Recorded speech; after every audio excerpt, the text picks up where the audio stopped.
Hi, good morning, dear students. Have a nice day. And once again, welcome back to your APS online class.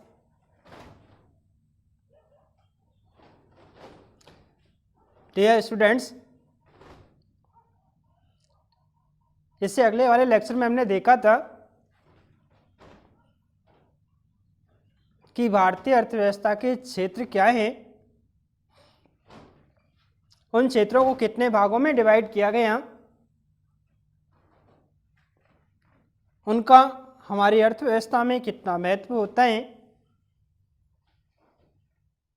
इन सब के बारे में चर्चा की थी।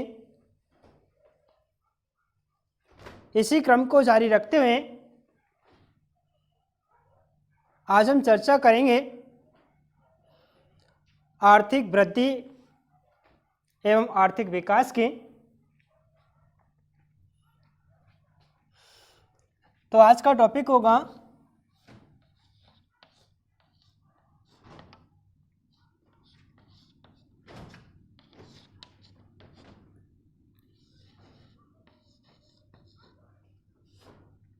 इकोनॉमिक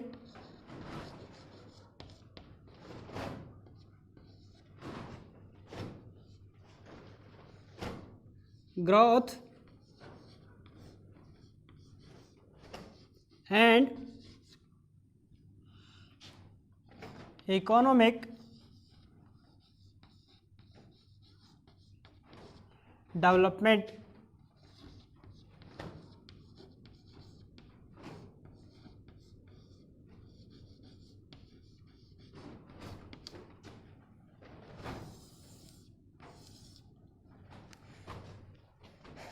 जैसे हिंदी में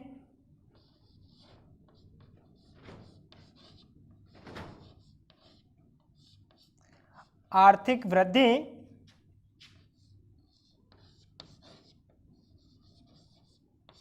एवं आर्थिक विकास कहा जाता है।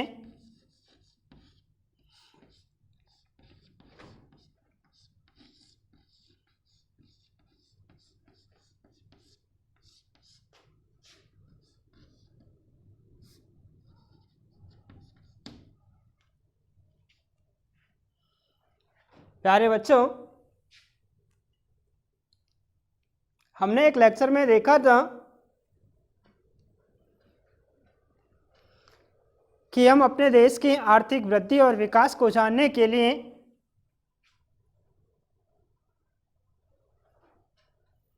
हमने राष्ट्रीय आय और प्रति व्यक्ति आय के बारे में चर्चा की थी। पर्सनल इनकम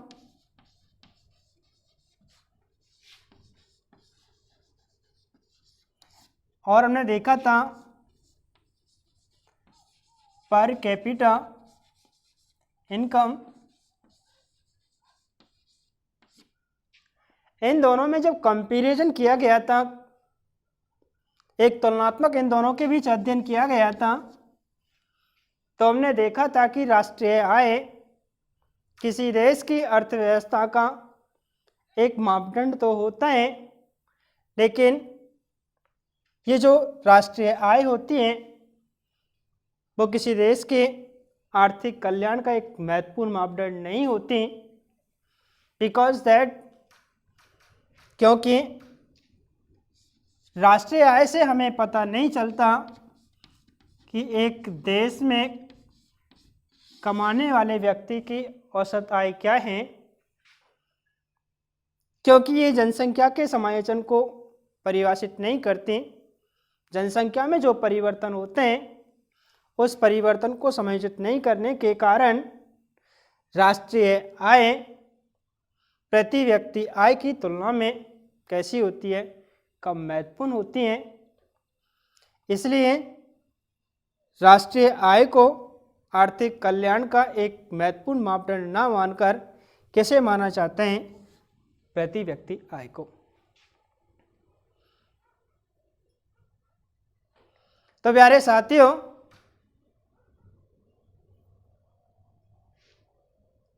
जो मैं कहना चाह रहा हूँ, जो मेरा मतलब है,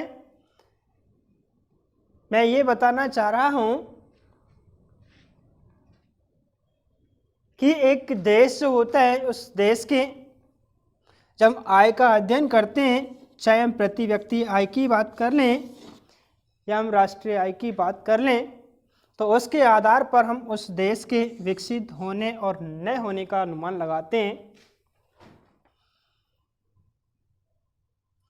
राष्ट्रीय आय और प्रति व्यक्ति आय के आधार पर हम ये तय करते हैं कि एक देश विकसित है और दूसरा देश अविकसित।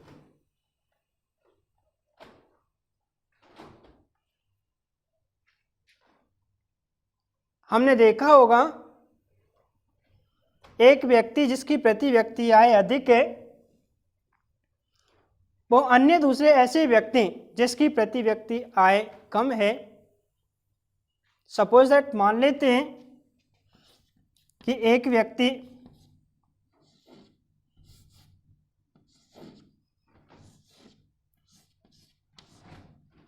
जैसे हमने x मान लिया और दूसरा व्यक्ति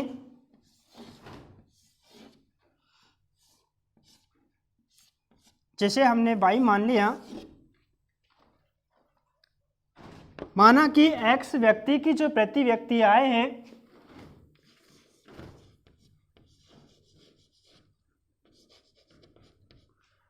वो 20,000 रुपये, जबकि y व्यक्ति की जो प्रति व्यक्ति आय है वो हम कितनी मान लेते हैं, 5,000 रुपये।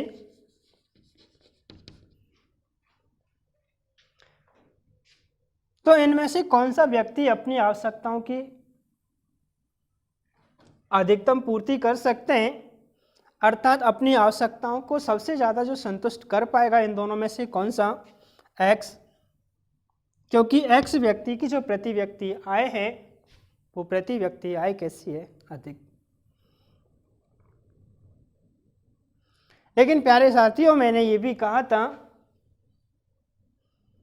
कि एक व्यक्ति के कल्याण का एक महत्वपूर्ण मापदंड आय हो सकती है, लेकिन एकमात्र मापदंड नहीं हो सकती। एक व्यक्ति के कल्याण का महत्वपूर्ण जो मापदंड है, हम कह सकते हैं एक महत्वपूर्ण जो पहलू है वो उसकी आय हो सकती है, इसमें कोई संशय नहीं है।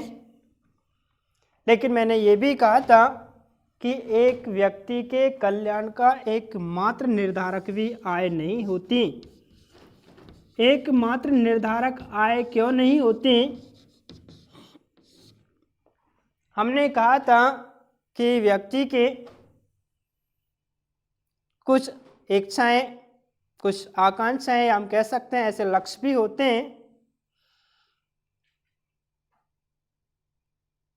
जिनको हम इस इनकम से क्या नहीं कर सकते, पूरा नहीं कर सकते।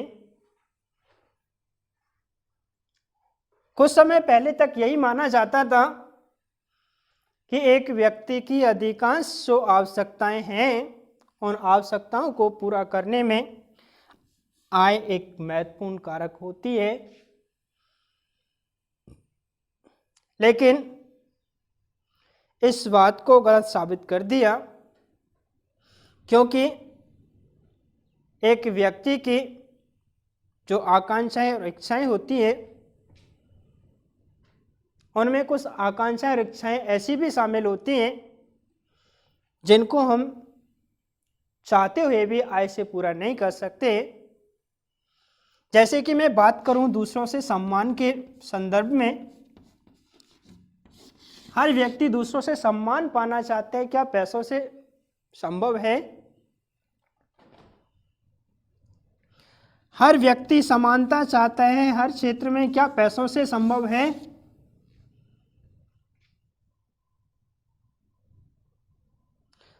हर व्यक्ति स्वतंत्रता चाहता है, क्या ये पैसों से संभव है? आगे मैं बात करूं, हर व्यक्ति एक अच्छा पर्यावरण चाहता है, क्या इन सबको हम पैसों से खरीद पाएंगे? नहीं खरीद सकते। इसलिए आय जो होती है वो व्यक्ति के कल्याण का एकमात्र निर्धारक नहीं होती, एक महत्वपूर्ण निर्धारक हो सकती है लेकिन एकमात्र निर्धारक नहीं हो सकती।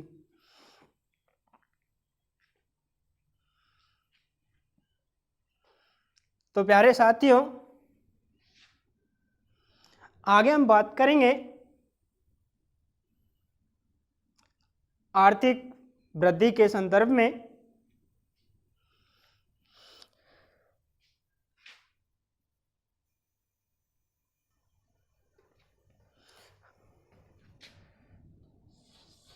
बात करें हम आर्थिक वृद्धि की,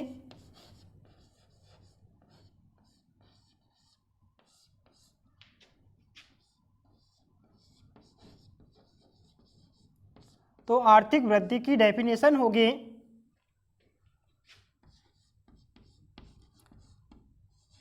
समय के साथ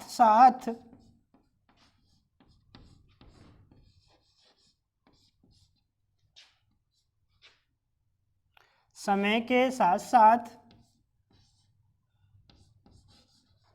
वास्तविक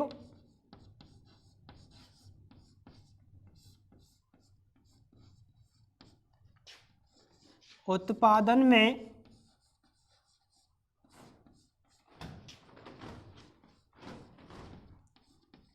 एवं वास्तविक उत्पादन एवं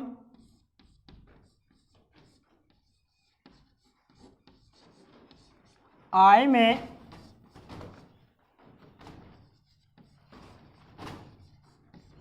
होने वाली वृद्धि को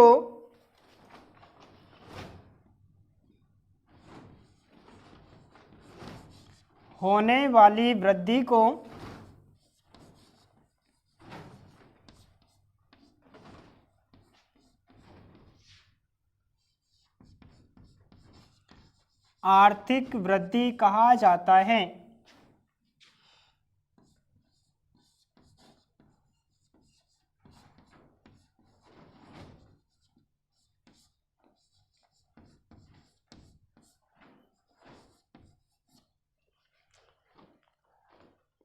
अगर हम दूसरे शब्दों में कहें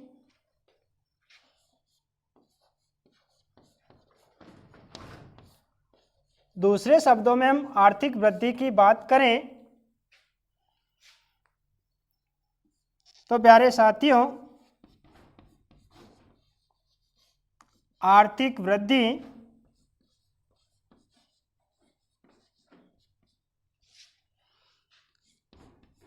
एक देश के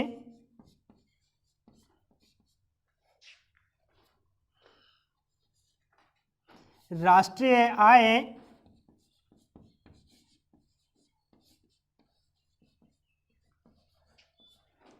और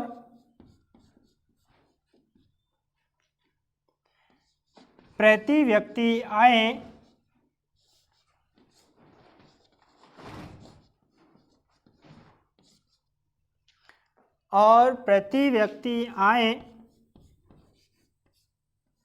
में वृद्धि का सूचक है।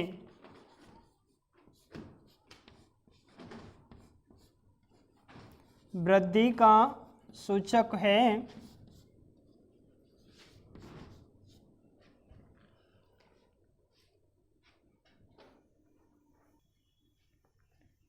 अन्य शब्दों में मैं कहूं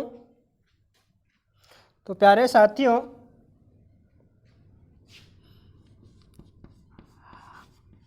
आर्थिक वृद्धि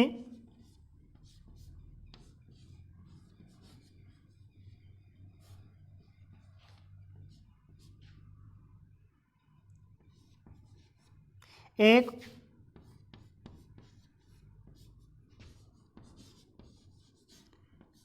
दीर्घकालीन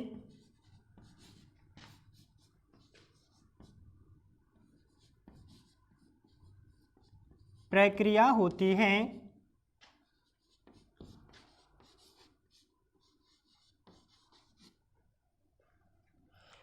हम ऐसे भी कह सकते हैं दोस्तों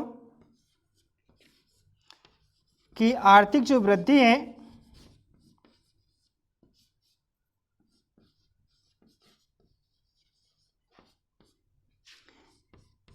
एक अर्थव्यवस्था का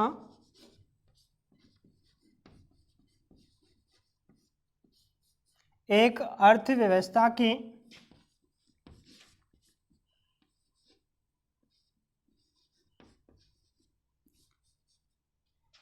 प्रत्यक्ष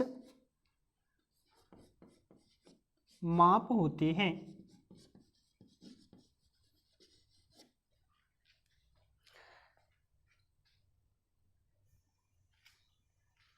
अन्य शब्दों में मैं कहूं तो राष्ट्रीय आय एक राष्ट्र के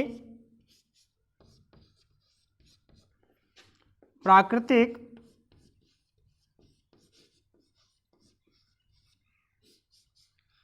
भौतिक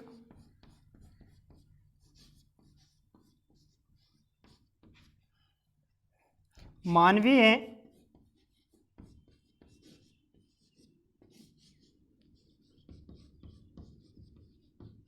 और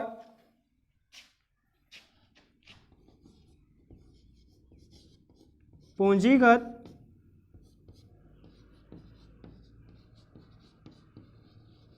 संसाधनों की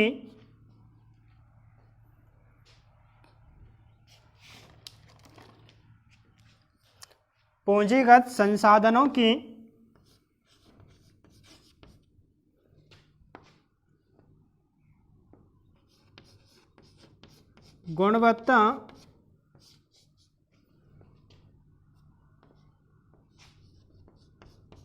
और मात्रा में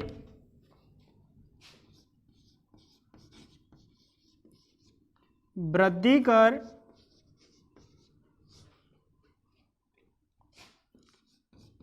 राष्ट्र के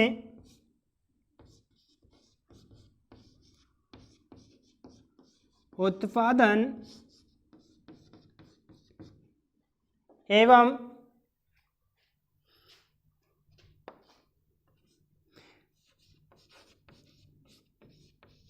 प्रति व्यक्ति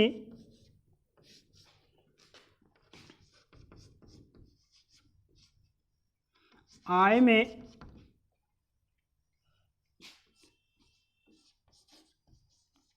वृद्धि की प्रक्रिया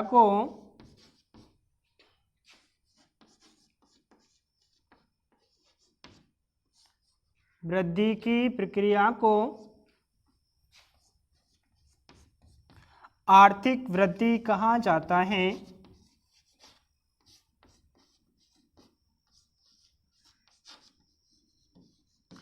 आर्थिक वृद्धि कहा जाता है।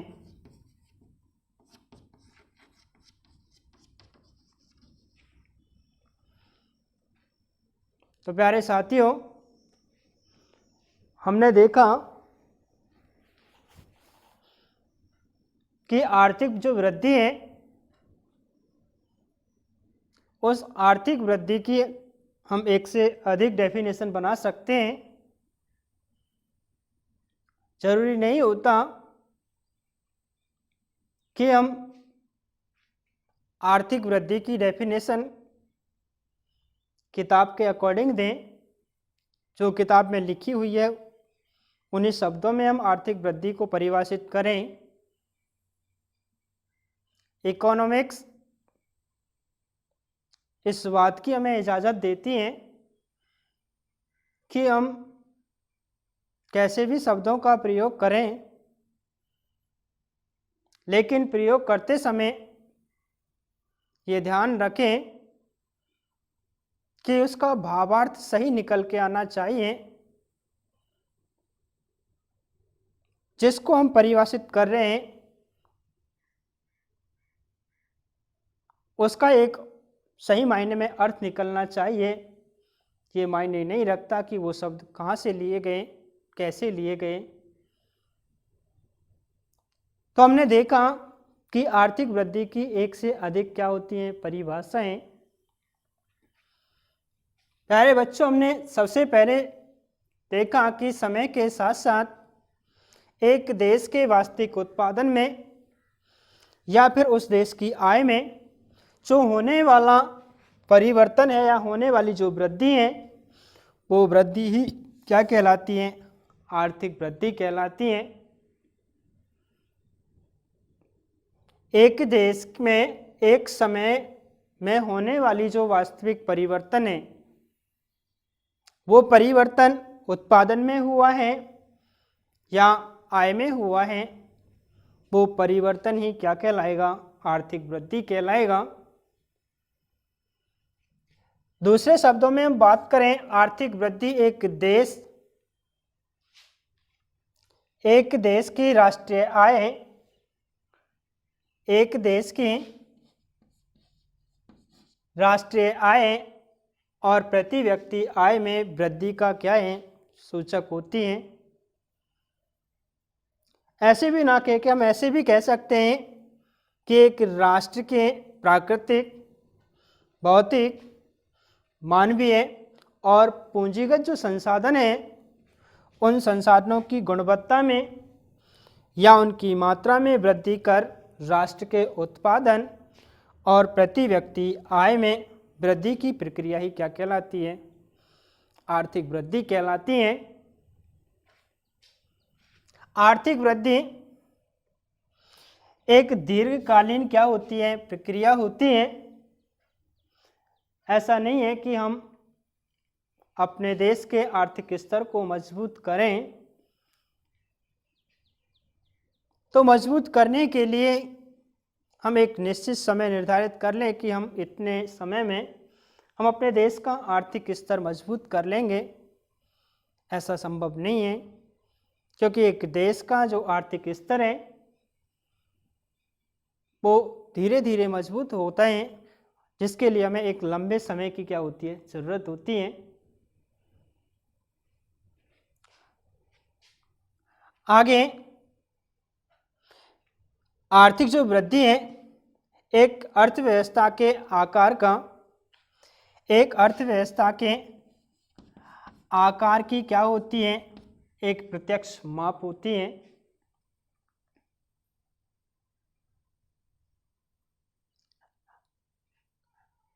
आगे हम बात करेंगे आर्थिक विकास के संदर्भ में।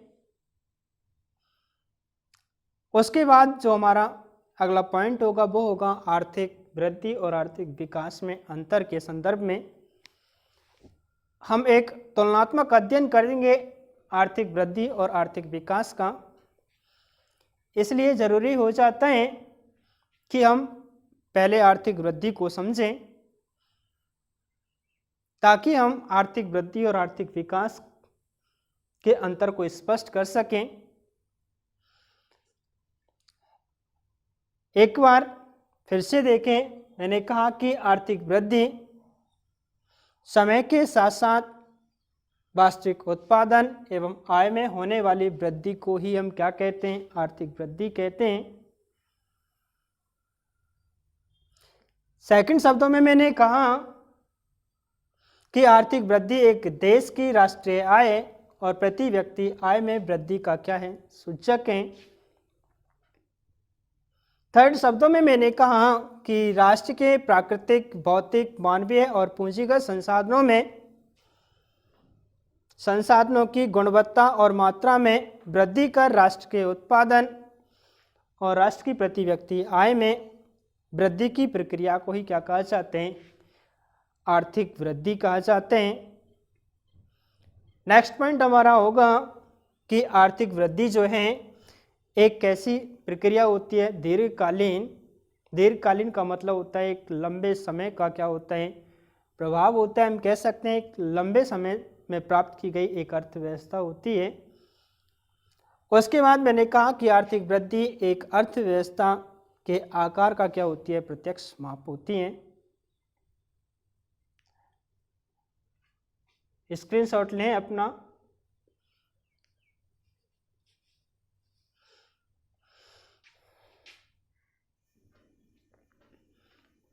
आगे हम बात करेंगे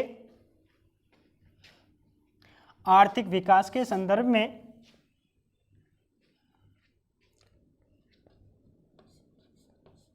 तो प्यारे बच्चों,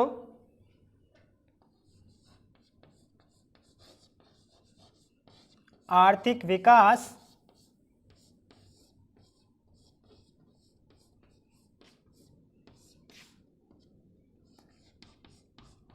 आर्थिक वृद्धि की तुलना में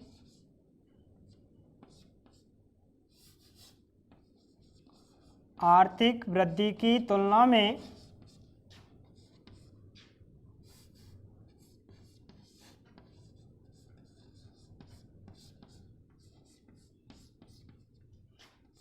एक व्यापक अवधारणा होती है।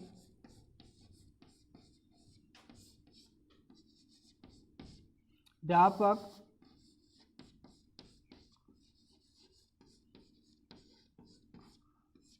अवधारणा होती है।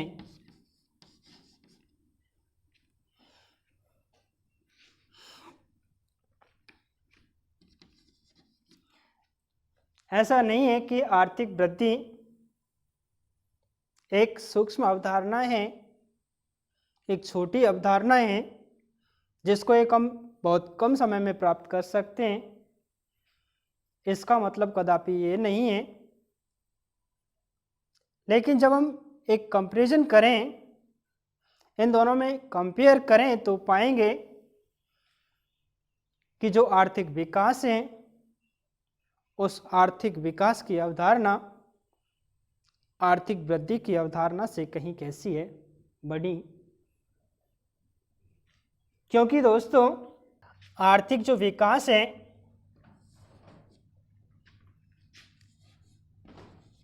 यह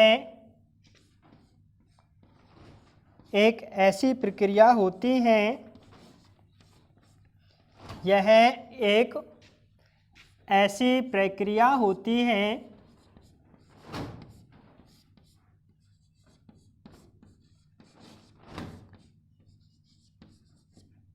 जिसमें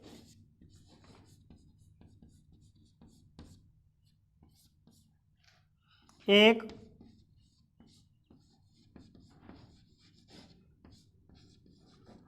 अर्थव्यवस्था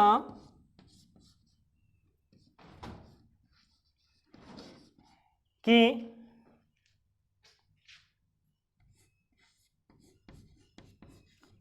वास्तविक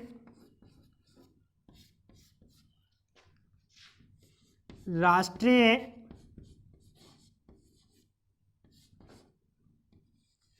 आय और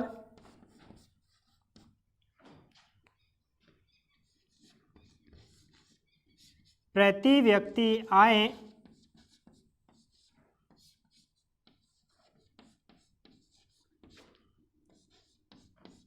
तो बढ़ती ही हैं,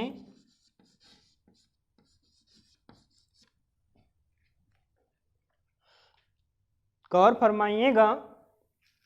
हमने कहा कि आर्थिक विकास एक ऐसी प्रक्रिया होती है जिसमें एक अर्थव्यवस्था की जो वास्तविक राष्ट्रीय आय है और प्रति व्यक्ति आय तो बढ़ती ही हैं, लेकिन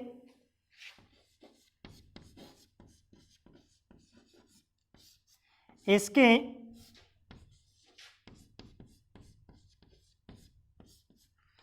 साथ साथ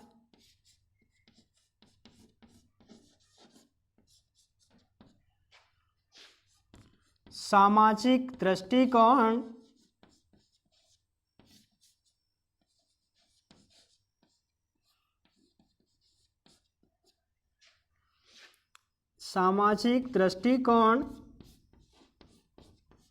कौमा सांस्कृतिक स्वरूप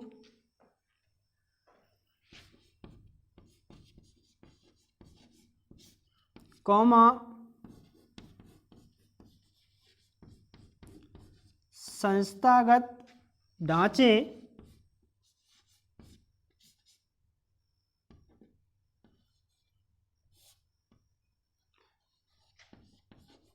कौमा उत्पादन की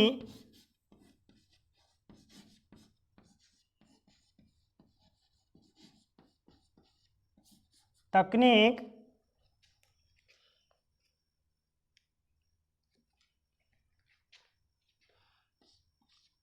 तथा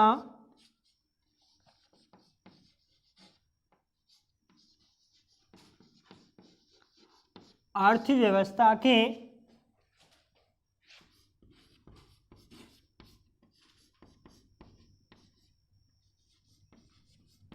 संरचना में अर्थव्यवस्था की संरचना में अनुकूल परिवर्तन होता है।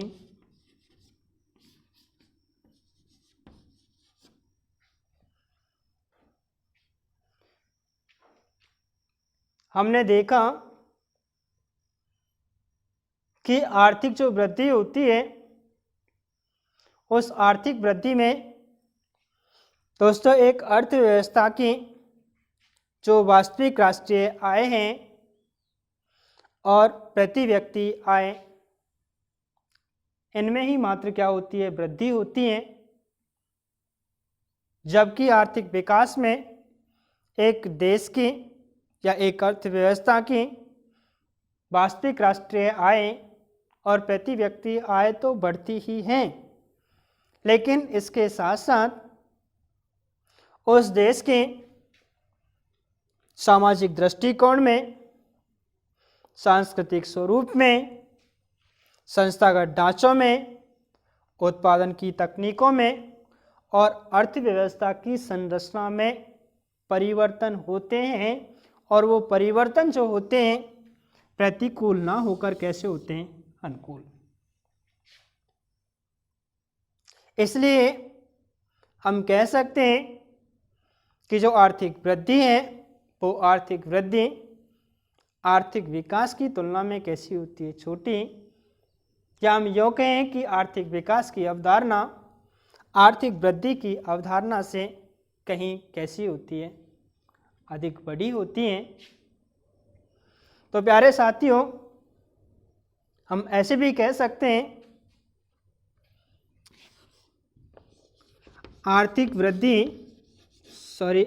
विकास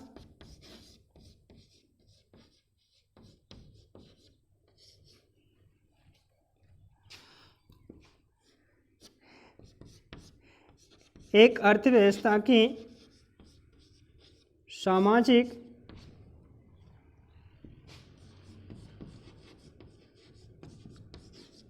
राजनीतिक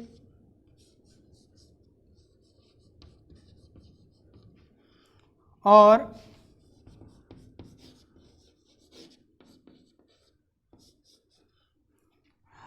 आर्थिक क्षेत्र में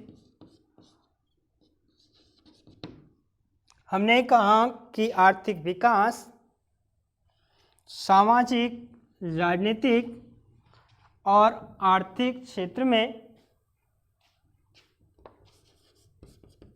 वृद्धि का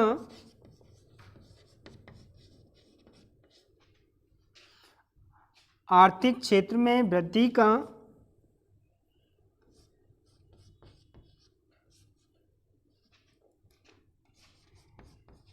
एक मापक होता है, या हम कह सकते हैं सूचक होता है।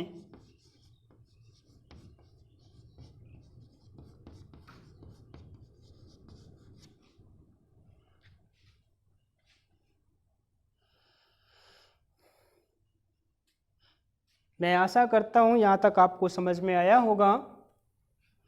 अब तक हमने देखा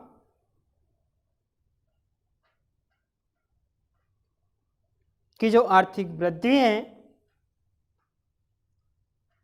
वो आर्थिक वृद्धि क्या है। उसके बाद हमने देखा कि आर्थिक विकास की परिभाषा क्या होती है। आगे हम बात करेंगे कि आर्थिक वृद्धि और आर्थिक विकास में अंतर क्या होते हैं। हमसे क्वेश्चन पुटअप ऐसे भी किया जा सकते हैं कि आर्थिक वृद्धि और आर्थिक विकास में कोई 2, 3 या 4 अंतर स्पष्ट कीजिए।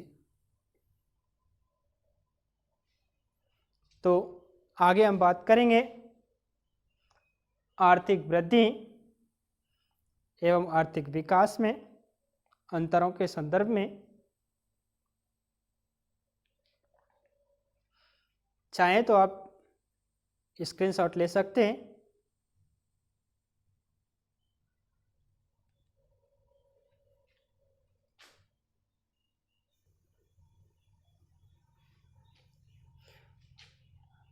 एक साइड में हम आर्थिक वृद्धि को ले लें।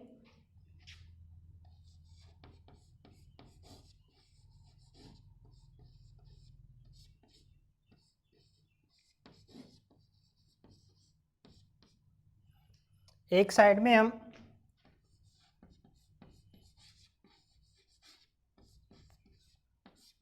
आर्थिक विकास को लें।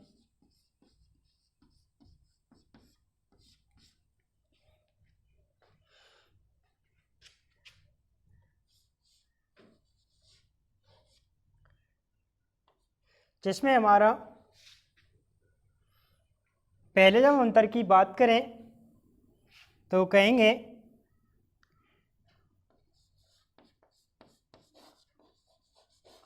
आर्थिक वृद्धि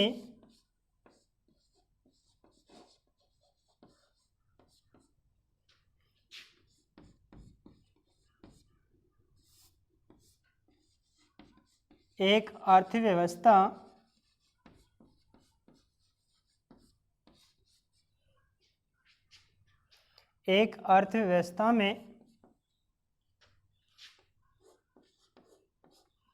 वास्तविक राष्ट्रीय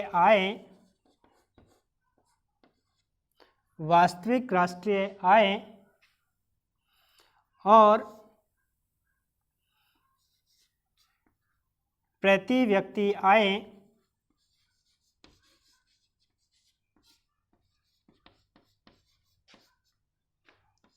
की वृद्धि का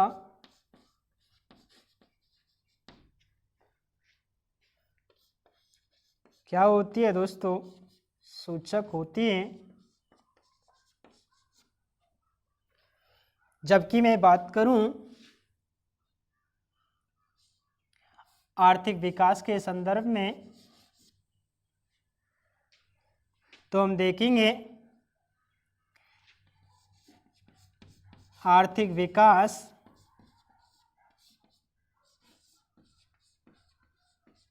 में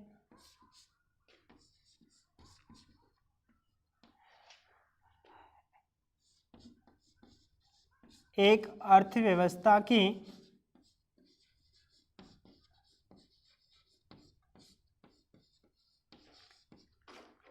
अर्थव्यवस्था की वास्तविक राष्ट्रीय आय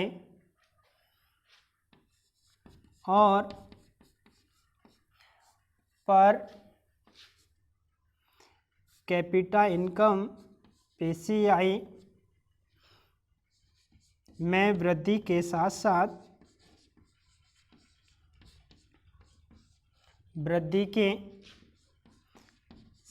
साथ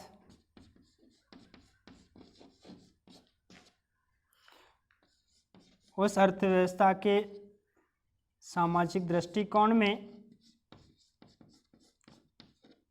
सांस्कृतिक स्वरूप में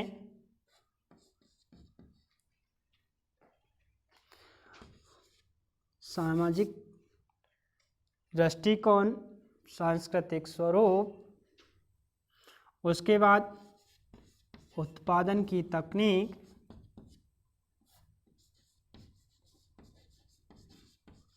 और संस्थागत ढांचों में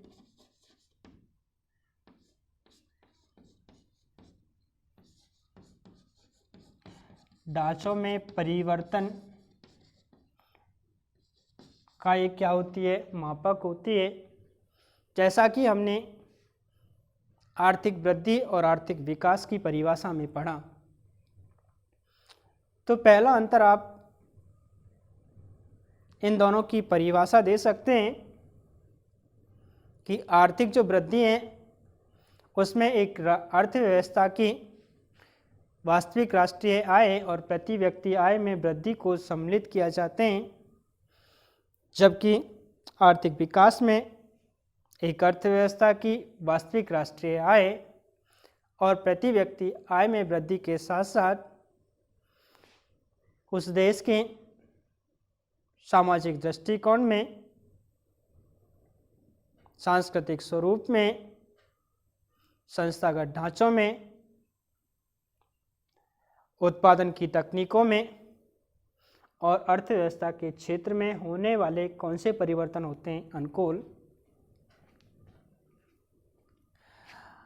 आगे हम बात करें सेकंड कॉन्सेप्ट की, तो आगे हम ये भी कह सकते हैं आर्थिक वृद्धि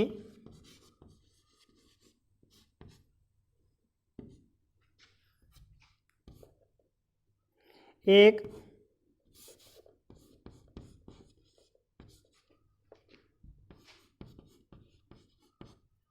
संख्यात्मक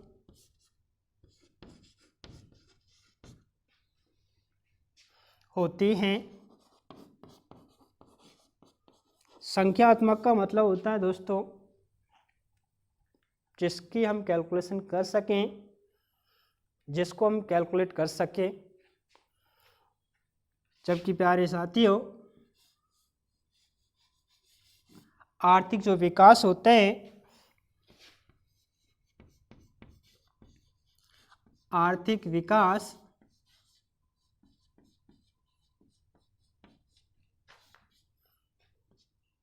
एक गुणात्मक आयाम होता है।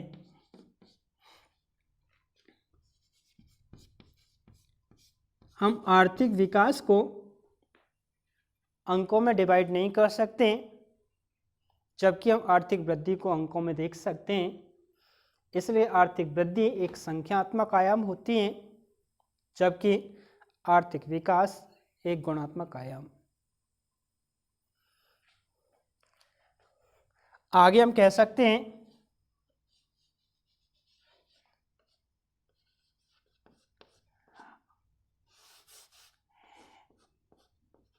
इकोनॉमिक ग्रोथ एक सूक्ष्म आयाम होती है,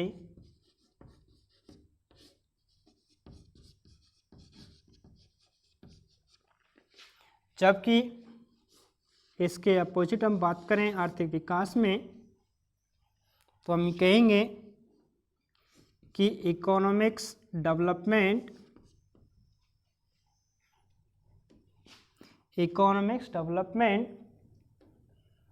आर्थिक वृद्धि की तुलना में, कॉमा लगा के लिखेंगे, इकोनॉमिक्स ग्रोथ की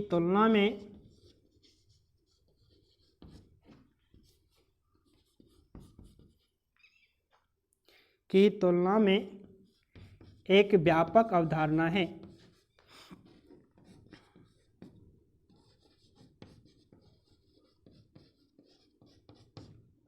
एक व्यापक अवधारणा है। आगे एक और पॉइंट की हम बात कर लेते हैं।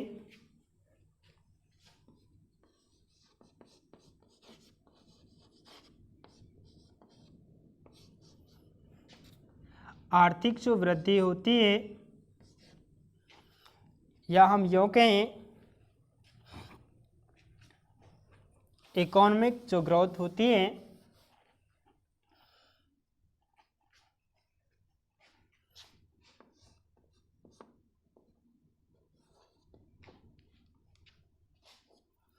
इकोनॉमिक जो ग्रोथ होती है, इकोनॉमिक ग्रोथ या आर्थिक वृद्धि एक अर्थव्यवस्था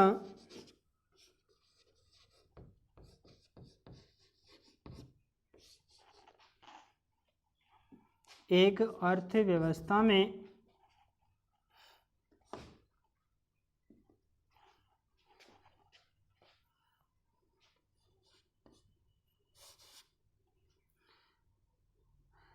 राष्ट्रीय आय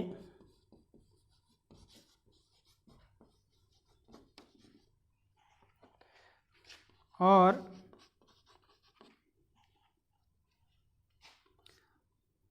पर कैपिटा इनकम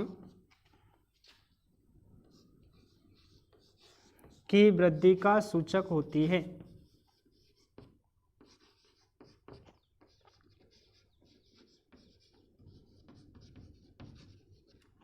जबकि दोस्तों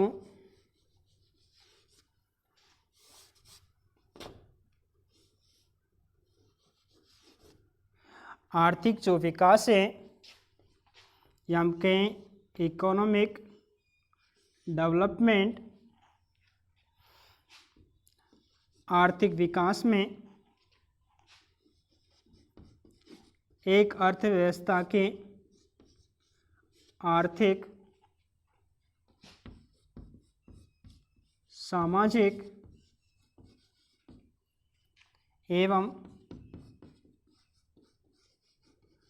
राजनीतिक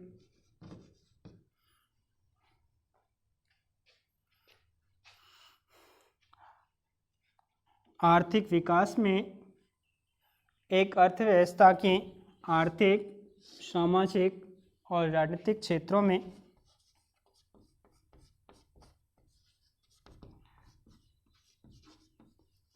वृद्धि की एक प्रक्रिया है।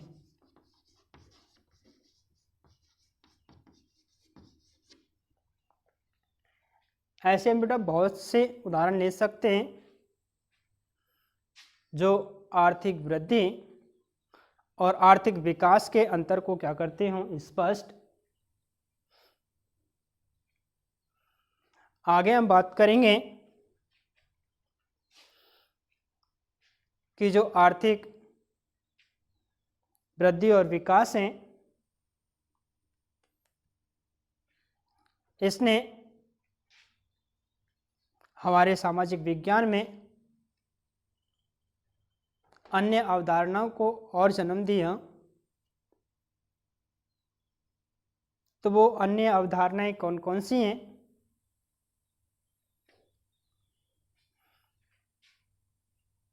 उससे पहले आप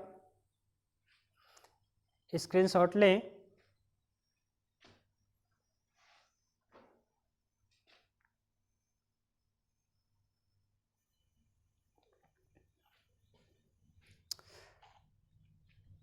तो बच्चों, हमने देखा कि आर्थिक विकास क्या है, लेकिन इससे पहले मैं आपको बता दूं कि जो आर्थिक वृद्धि और विकास होते हैं, वो आर्थिक वृद्धि और विकास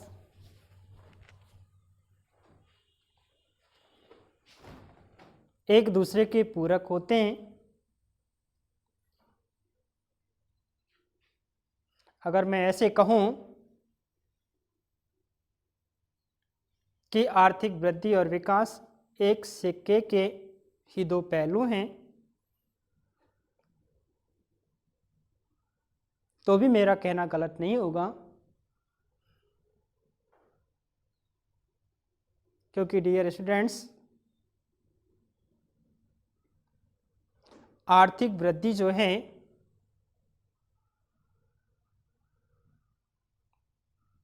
वो आर्थिक विकास के लिए जरूरी है। अर्थात हम यूँ कहें कि आर्थिक वृद्धि के बिना आर्थिक विकास संभव नहीं है। और जब आर्थिक वृद्धि नहीं होगी तो इट इज सिंपल, साधारण सी बात है, आर्थिक विकास नहीं होगा। और जब आर्थिक विकास की कल्पना करें तो आर्थिक विकास की कल्पना करने के लिए हमें आर्थिक वृद्धि के बारे में सोचना होगा। अर्थात आर्थिक वृद्धि आर्थिक विकास के बिना अधूरी है और आर्थिक विकास आर्थिक वृद्धि के बिना अधूरा है। जब ओनली फॉर हम ग्रोथ और डेवलपमेंट की बात करें, जो कि हम साइकोलॉजी में पढ़ते हैं, तो हम देखते हैं कि जो ग्रोथ होती है और एक साइड में जो डेवलपमेंट होते हैं, जो हमें चाइल्ड साइकोलॉजी में पढ़ने को मिलते हैं, तो उसमें हम देखते हैं कि जो ग्रोथ है ये एक निश्चित समय तक चलती है, जबकि बच्चे का जो विकास है, डेवलपमेंट, वो एक अनिश्चितकालीन होते हैं। लेकिन हम साइकोलॉजी ना पढ़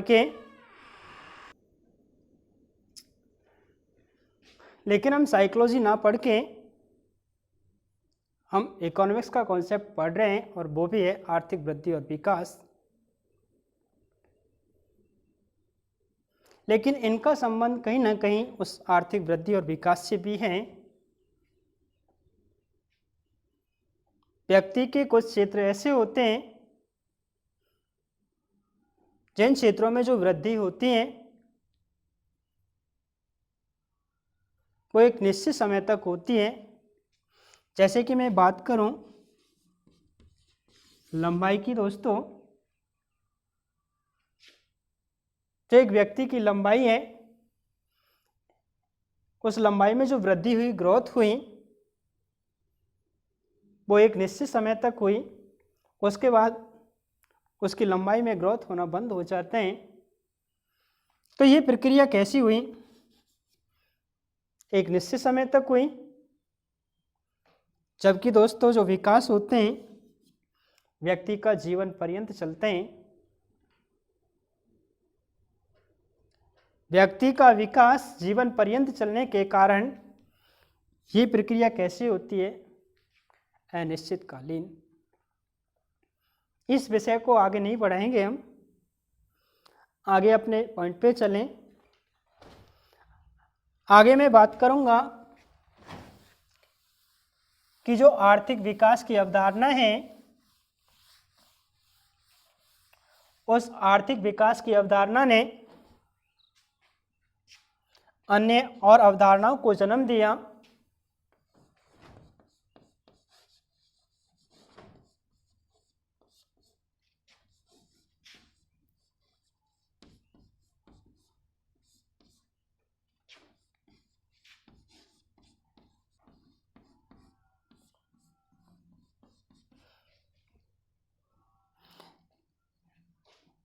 जिसमें हम फर्स्ट की बात करें दोस्तों, तो वो है सतत विकास।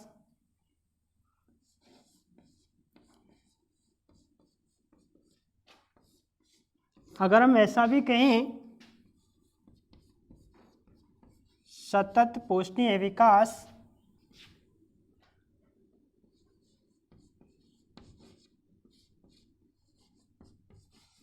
तो भी गलत नहीं होगा। सतत का मतलब वैसे होता है लगातार होने वाला विकास। तो डियर स्टूडेंट्स, इसकी भी अनेक डेफिनेशन हो सकती हैं। सतत विकास की मैं बात करूं तो हम कह सकते हैं यह विकास की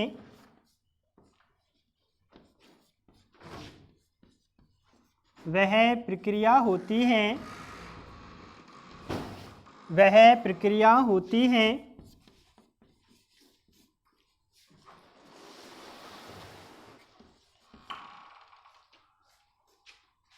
जिसमें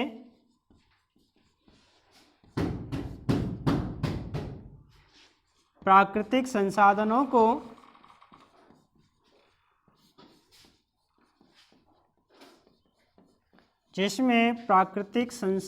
को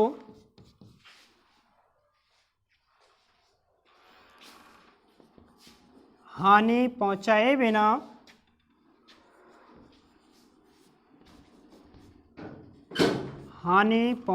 बिना विकास किया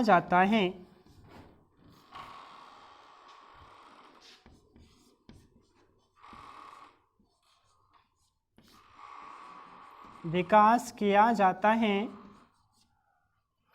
मैं दूसरे शब्दों में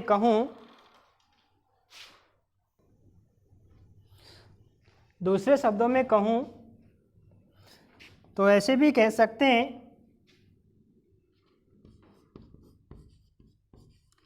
सतत विकास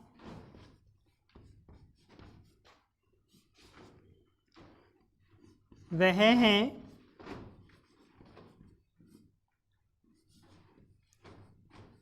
जिसमें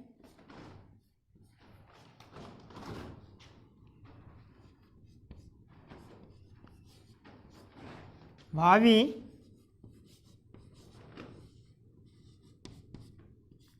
पीढ़ियों की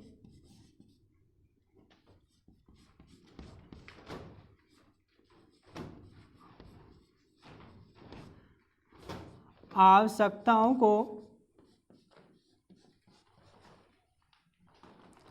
ध्यान में रखते हुए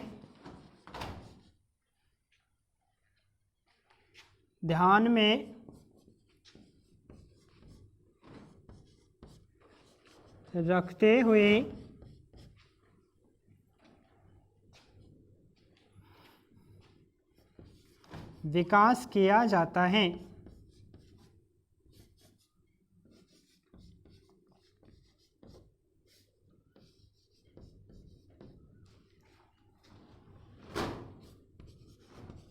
अर्थात हम ऐसे भी कह सकते हैं कि यह वह विकास होता है जिसमें आने वाली पीढ़ियों की जो आवश्यकताएं उनसे बिना कोई समझौता किए हम क्या करते हैं, अपना विकास करें। अर्थात हम ऐसे भी कह सकते हैं कि यह विकास की वह प्रक्रिया है जिसमें आने वाली पीढ़ियों की आवश्यकताओं को ध्यान में रखा जाता है और उन आवश्यकताओं को ध्यान में रखते हुए हम क्या करते हैं, विकास करते हैं। अन्य शब्दों में कहें कि सतत विकास क्या है, तो हम कह सकते हैं प्राकृतिक संसाधनों की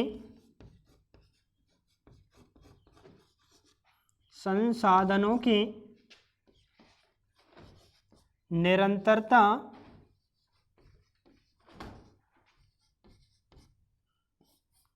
को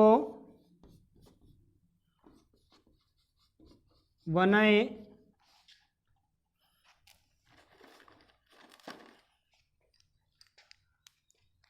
रखते हुए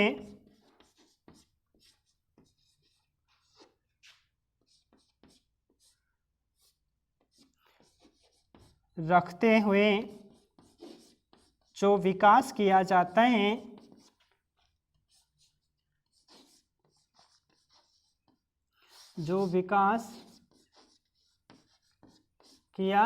है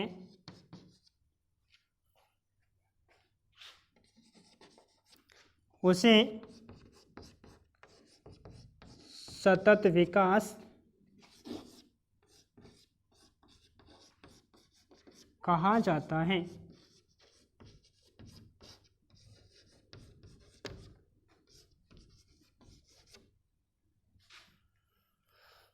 आर्थिक विकास की अवधारणाओं में सबसे पहले हमने देखा कि सतत विकास क्या है, जिसकी हमने एक से अधिक परिभाषाएं भी देखी। जिसमें पहला देखा कि यह विकास वह है जिसमें जो प्राकृतिक संसाधन है उन प्राकृतिक संसाधनों को हानि पहुंचाए बिना क्या किया जाता है, विकास किया जाता है। सही शब्दों में कहें तो यह विकास की एक वह प्रक्रिया होती है जिसमें प्राकृतिक संसाधनों को हानि पहुंचाए बिना क्या किया जाता है, विकास किया जाता है। हम ऐसे भी कह सकते हैं कि सतत विकास वह विकास है जिसमें आने वाली या भावी पीढ़ियों की आवश्यकताओं को ध्यान में रखकर क्या किया जाता है, विकास किया जाता है। आगे हम कहें कि प्राकृतिक संसाधनों की निरंतरता को बनाए रखते हुए किया गया विकास भी क्या कहलाता है, सतत पोषणीय विकास या सतत विकास कहलाता है। आगे हम बात करेंगे समावेशी विकास की। इसका स्क्रीनशॉट ले सकते हैं।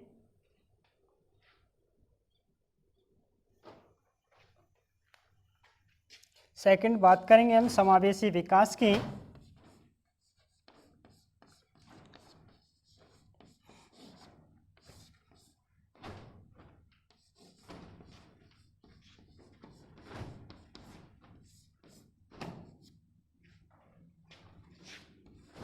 यह विकास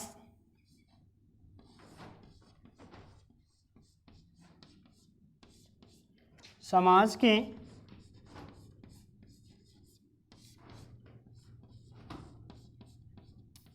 सभी वर्गों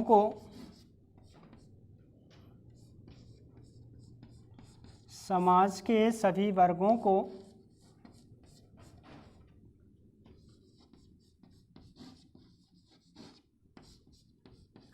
आर्थिक विकास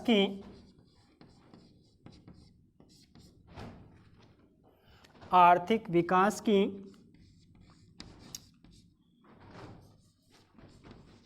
मुख्य धारा में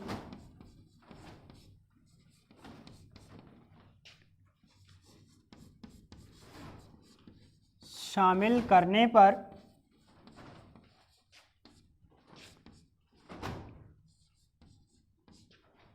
बल देता है।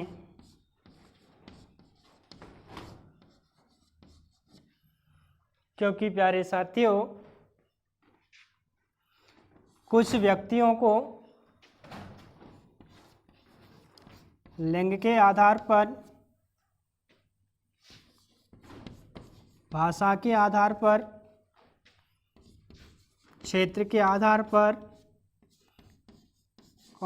गरीबी के आधार पर, या हम कहें शारीरिक असमर्थता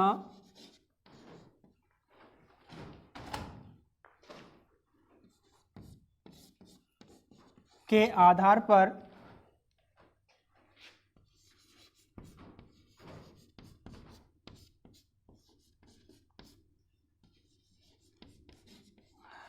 आर्थिक विकास के लाभों से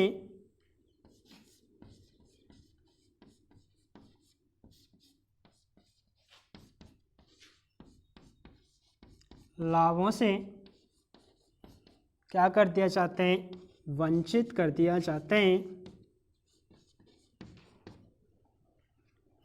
वंचित कर दिया जाता है।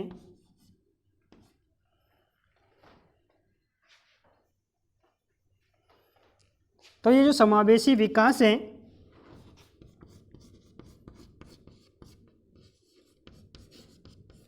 समावेशी विकास समाज के जो वंचित वर्ग हैं, इन वंचित वर्गों को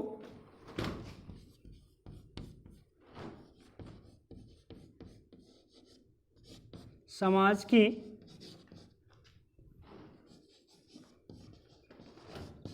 मुख्य धारा में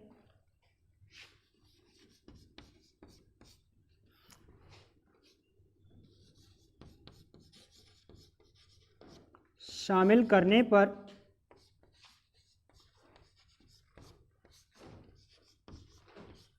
बल देता है।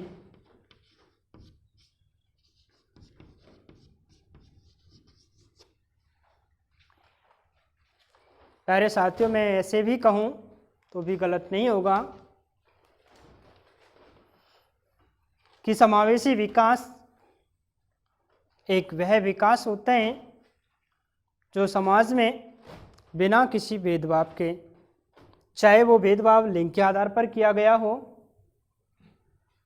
या वो भेदभाव भाषा के आधार पर किया गया हो या वो भेदभाव क्षेत्र के आधार पर किया गया है या फिर गरीबी के आधार पर या शारीरिक असमर्थता के आधार पर, हमें किसी भी भेदभाव को मद्देनजर नहीं रखना है। अर्थात हम जो विकास कर रहे हैं समावेशी विकास में, ऐसे विकास पर बल दिया चाहते हैं जिसमें समाज के सभी वर्गों को बिना किसी भेदभाव के समान क्या दिया जाते हैं, अधिकार दिया जाते हैं। अर्थात आर्थिक विकास के समान अवसर दिए जाते हैं, चाहे उसका लिंग कोई भी हो, चाहे उसकी भाषा कोई भी हो, चाहे वो कहीं का रहने वाला है, चाहे वो गरीब है अमीर है, उसकी शारीरिक क्षमता कैसी है, इन सभी को ध्यान में नहीं रखते हुए हमें सभी व्यक्तियों के आर्थिक विकास को क्या रखना होता है, ध्यान में रखना होता है। अर्थात ऐसे भी हम कह सकते हैं कि समाज के प्रत्येक व्यक्ति को बिना किसी भेदभाव के आर्थिक विकास का क्या दिया जाता है, मौका दिया जाता है या समान अवसर प्रदान किए जाते हैं। जैसा कि हमने देखा कि यह विकास समाज के सभी वर्ग, चाहे वो वर्ग छोटा है बड़ा है, उन सभी को आर्थिक विकास की मुख्य धारा में शामिल करने पर क्या देते हैं, बल। ये सभी वर्गों को आर्थिक विकास की धारा में क्या करना चाहता है, शामिल करना चाहता है। ये चाहता है कि समाज के सभी वर्गों को आर्थिक विकास के क्या मिलें, समान अवसर मिलें। समाज में देखा जाता है कि कहीं पर लिंग के आधार पर, कहीं पर भाषा के आधार पर, कहीं क्षेत्र के आधार पर, तो कहीं गरीबी और कहीं असमर्थता के आधार पर उनके साथ भेदभाव किया जाते हैं। उस भेदभाव को समाप्त करने के लिए जो कदम उठाया गया वो कौन सा है, समावेशी विकास। तो समावेशी विकास समाज के जो वंचित वर्ग हैं, वो वंचित वर्ग किसी के भी आधार पर हो सकते हैं, लिंग के आधार पर, भाषा के आधार पर, गरीबी के आधार पर, शारीरिक असमर्थता के आधार पर, इन सभी वंचित वर्गों को समाज की मुख्य धारा में शामिल करने पर बल कौन देते हैं, समावेशी विकास। साधारण से शब्दों में कहें तो समावेशी विकास एक ऐसा विकास होता है जिसमें समाज के सभी वर्गों को उनके विकास के समान अवसर प्रदान किए जाते हैं। आगे हम बात करेंगे अगले पॉइंट में, और वो पॉइंट है हमारा मानव विकास।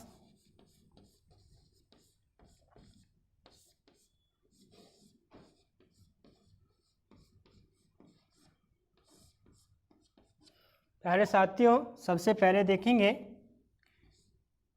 कि जो मानव विकास की अवधारणा है वो सन 1990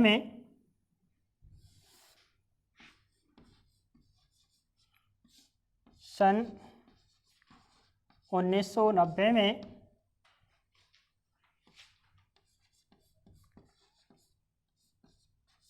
मानव विकास सूचकांक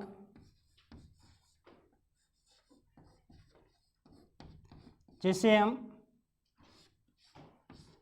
HDI कहते हैं, ह्यूमन डेवलपमेंट इंडेक्स, सन 1990 में मानव विकास सूचकांक की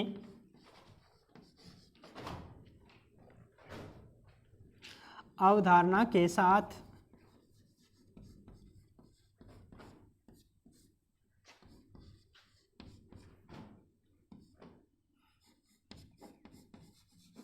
मुखर हुई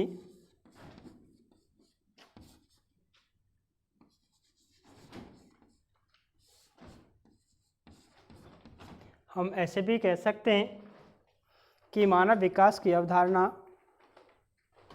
कब प्रारंभ हुई? 1990 में। किसके साथ?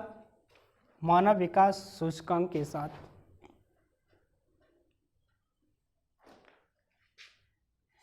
एक विद्वान पैदा हुए थे जिनका नाम था महबूब उल हक।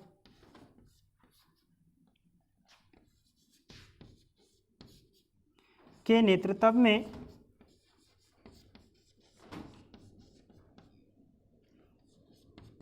संयुक्त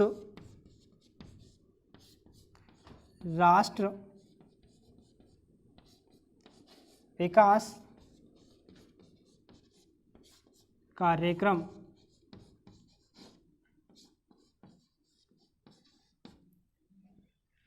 महबूब उल हक के नेतृत्व में किसके साथ मिलकर संयुक्त राष्ट्र विकास कार्यक्रम, हम ऐसे भी कह सकते हैं UNDP,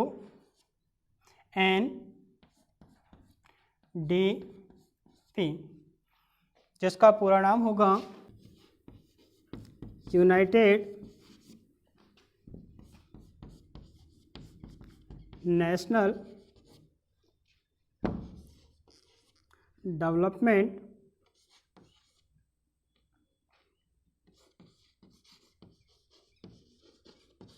और पी से बनेगा प्रोग्राम।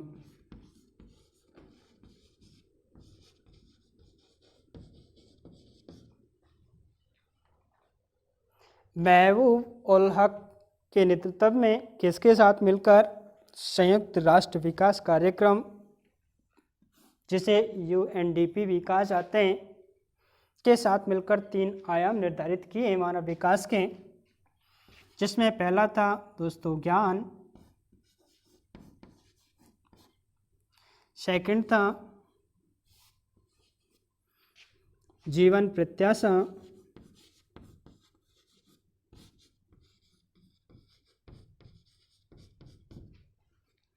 और तीसरा था जीवन की गुणवत्ता।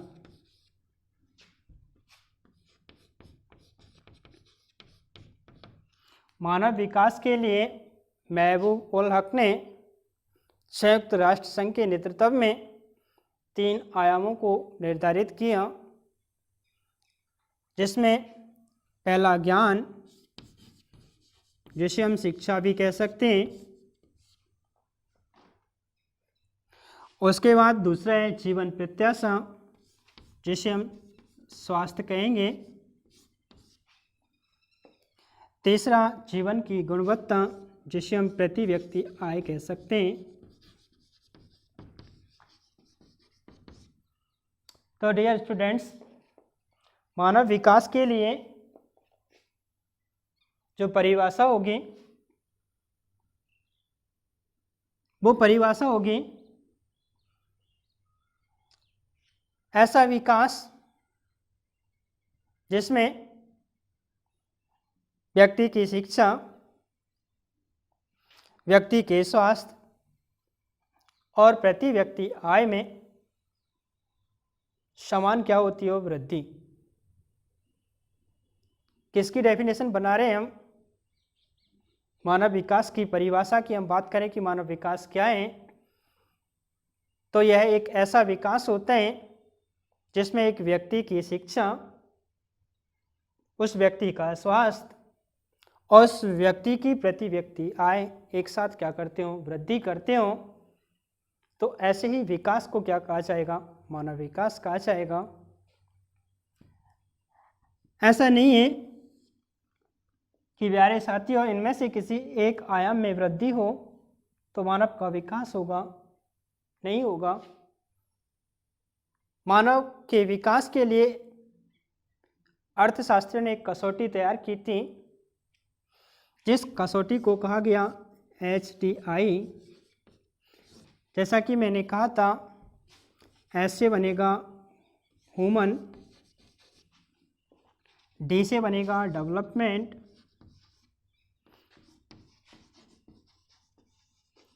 और आई से बनेगा इंडेक्स। मानव के आयामों का मूल्यांकन करने के लिए जो कसौटी तैयार की गई थी, जिसे मानव विकास सूचकांक कहा जाता है, ये मानव विकास सूचकांक एक मूल्यांकन करते हैं कि व्यक्ति का या मानव का विकास हुआ है या नहीं हुआ है। मानव विकास सूचकांक के मामले में, मैं मानव विकास के मामले में बात करूं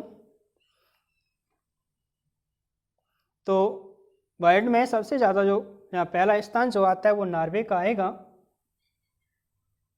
लेकिन विषय वो नहीं है कि कौन ज़्यादा है, किसका स्थान कम है। हम सिर्फ बात कर रहे हैं कि मानव विकास होता क्या है। तो पहला प्रश्न जो हमारा होगा वो होगा कि मानव विकास की अवधारणा कब प्रस्तुत की गई? 1990 में। किसके द्वारा प्रस्तुत की गई? महबूब उल हक के द्वारा। महबूब उल हक ने मानव विकास के लिए कितने आयाम स्थापित किए गए? कितने किए गए? 3। शिक्षा, जीवन प्रत्याशा और जीवन की गुणवत्ता। शिक्षा को, ज्ञान को हम शिक्षा भी कह सकते हैं, साक्षरता भी कह सकते हैं डियर। उसके बाद जीवन प्रत्याशा, जिसे हमें स्वास्थ्य कहा गया। उसके बाद तीसरा पॉइंट है जीवन की गुणवत्ता, जिसमें प्रति व्यक्ति आय को सम्मिलित किया जाता है। तो हमें यहाँ डेफिनेशन बनानी है किसकी? मानव विकास की, कि मानव विकास की परिभाषा क्या होगी। तो बनाइएगा, मानव विकास एक ऐसा विकास होता है जिसमें एक व्यक्ति की शिक्षा में, एक व्यक्ति के स्वास्थ्य में और एक व्यक्ति की प्रति व्यक्ति आय में एक समान क्या होती हो? वृद्धि होती हो, तो ही उस व्यक्ति का विकास होगा, अन्यथा उस व्यक्ति का विकास नहीं होगा। जब व्यक्ति की शिक्षा में, व्यक्ति के स्वास्थ्य में, व्यक्ति की प्रति व्यक्ति आय में एक साथ वृद्धि होती है, तो वही विकास मानव विकास सूचकांक होगा। एक व्यक्ति ऐसा भी हो सकते हैं जिसकी शिक्षा का स्तर हाई हो, अच्छा पढ़ा लिखा हो, तो क्या हम कहेंगे कि उस व्यक्ति का विकास हुआ है? मैंने कहा है कि इन तीनों स्तरों में एक साथ क्या होगी? वृद्धि। हाँ, हो सकता है एक व्यक्ति की शिक्षा का स्तर अधिक हो, लेकिन उस व्यक्ति की जो शारीरिक स्थिति है, उसका जो स्वास्थ्य है वो कैसा है? कमजोर है। उस व्यक्ति की प्रति व्यक्ति आय कम है, तो उस व्यक्ति का विकास भी नहीं होगा।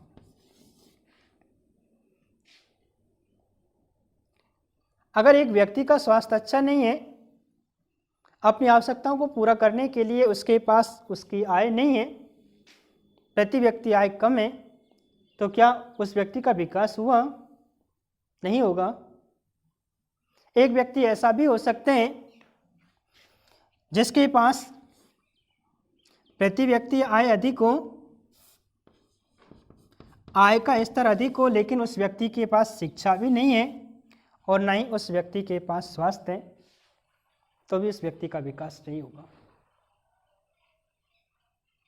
मेरा मतलब यही है कि मानव विकास में महबूब उल हक ने किसके नेतृत्व में? यूएनडीपी के नेतृत्व में जो 3 आयाम स्पष्ट किए, निर्धारित किए, जिसमें ज्ञान, जीवन प्रत्याशा और जीवन की गुणवत्ता, इन तीनों में एक साथ क्या होनी चाहिए? वृद्धि होगी, तो ही व्यक्ति का विकास होगा, अन्यथा व्यक्ति का विकास नहीं होगा।